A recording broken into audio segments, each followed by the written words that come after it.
featuring the work of a cyber watchdog group at the University of Toronto called Citizen Lab.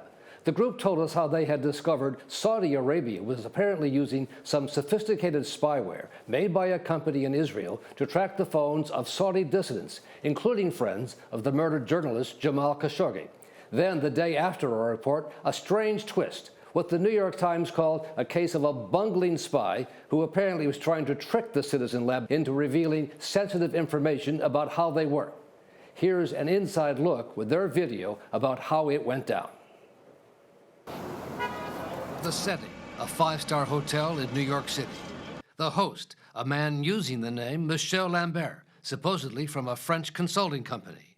The target, John Scott Railton of the Citizen Lab at the University of Toronto, a watchdog group which has been investigating how the Saudi government and others have been cracking down on dissidents.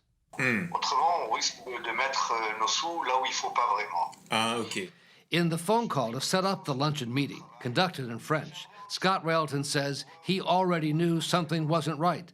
The questions were strange. He thought someone was trying to spy on him. I knew pretty quickly that this was a ruse. But Railton decided to show up at the Peninsula Hotel for the luncheon meeting anyway and see if he could turn the tables on the man he thought was trying to spy on him. Since I've been working with reporters from the Associated Press since December on this case, we decide it's time to move towards a sting. And we're going to see if we can catch them red-handed trying to run this operation. And so that you sat down for lunch? So we sit down for lunch. Scott Railton says his host steered the conversation toward an Israeli company called NSO, which his group believes was helping the Saudis to track dissidents. So they were trying to gather information from you about the work that Citizen Lab does? That's right. With a focus on the NSO group. That's right. The Israeli company. That's right. Scott Railton says he was recording Michel, and he says he's sure Michel was recording him. Can I see your pen for a second? All right. So usually when you talk to a person, you rarely aim the cap of your pen at them for extended periods of time. I could tell that the pen that he was using had a hole in the top, and I felt pretty certain during that conversation that there was either a camera lurking in there or a microphone.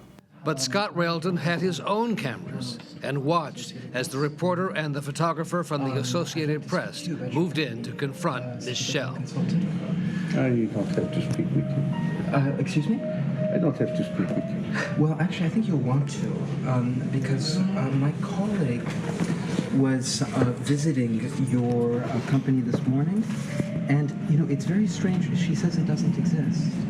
The AP reporter, Raphael Satter, tells the man his colleagues in Paris could not find the company he claims to work for. Number 77, Avenue Parmentier. It's strange, your company is not there. We can't really figure it out. Could you... Please, why are you taking you get permission for this? Sure, we are. Can we ask who you're working for? He's very unhappy. As we follow him, and the AP reporter asks him some pointed questions about who he works for and why his company doesn't seem to exist. Finally, after making the rounds, he finds an open door towards the back of the restaurant and scoots in it. And that's the last we saw of Michel. So who is Michel? Well, Michel, according to reporting that came out yesterday from first Israeli reporters and then the New York Times, is actually named Aron Almog Asulin. And he's somebody with a background in as an officer. So he was spying on you, you're convinced? I'm totally convinced that he was spying on me. We were put in a position where we had to take some kind of special action in this case. And I think, you know, we did what we had to do.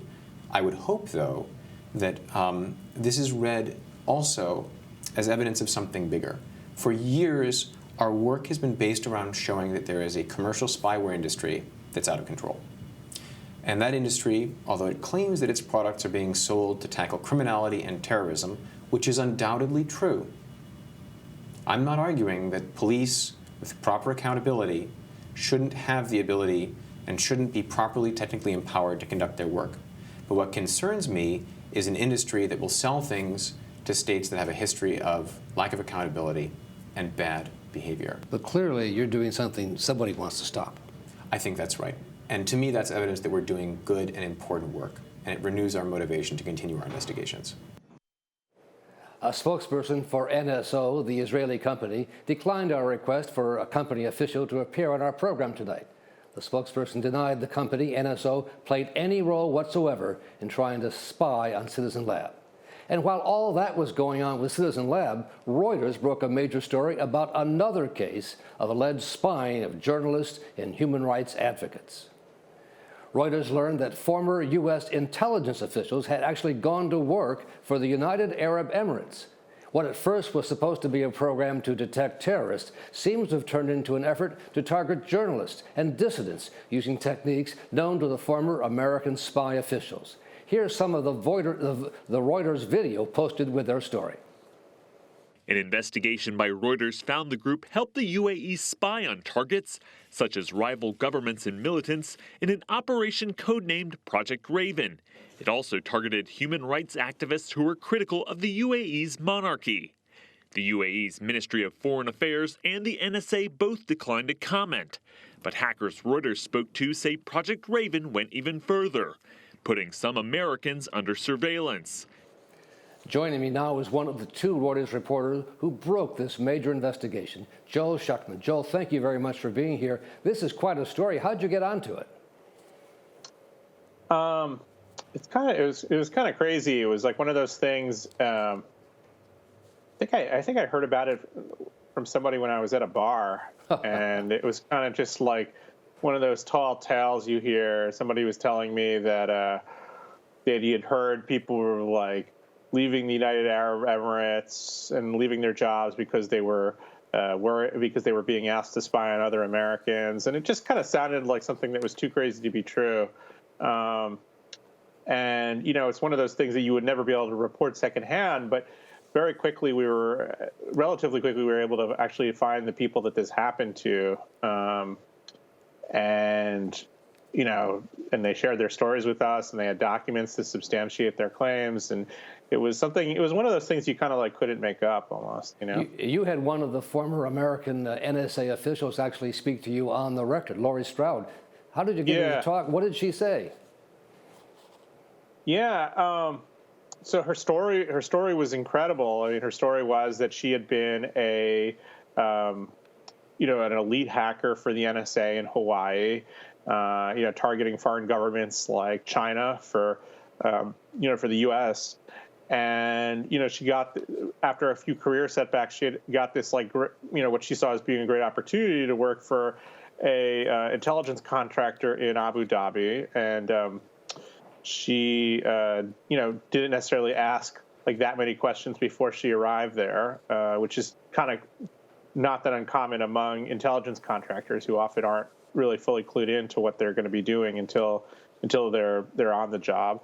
And once she arrived, she found out that the mandate was quite broad, that she was going to be working directly for an Emirati spy agency, spying on terrorism suspects, but also human rights activists and journalists and anybody who was kind of like a political dissident who spoke poorly of this monarchy. And she was pretty okay with that for a while, for several years, and she did really well on the job. And she kind of put aside her kind of qualms about it. But then, one day she came upon, some names on the list, and she's like, well, these people actually are described as Americans. Their nationality is American, and they're journalists. We're actually spying on American reporters here. And that was like too much for her to swallow. I think that she went on the record in this case because she felt like this was a story that was already so complicated and so shrouded in mystery, and she really thought that it required that type of exposure, that type of credibility that you get from actually having somebody who can speak with that sort of authority on it, and actually having like a face and a name to it. And and I thought it was a very brave thing for her to do. Absolutely. Joe, we've got about 30 seconds. Tell me, is the FBI now investigating this? Was the law broken?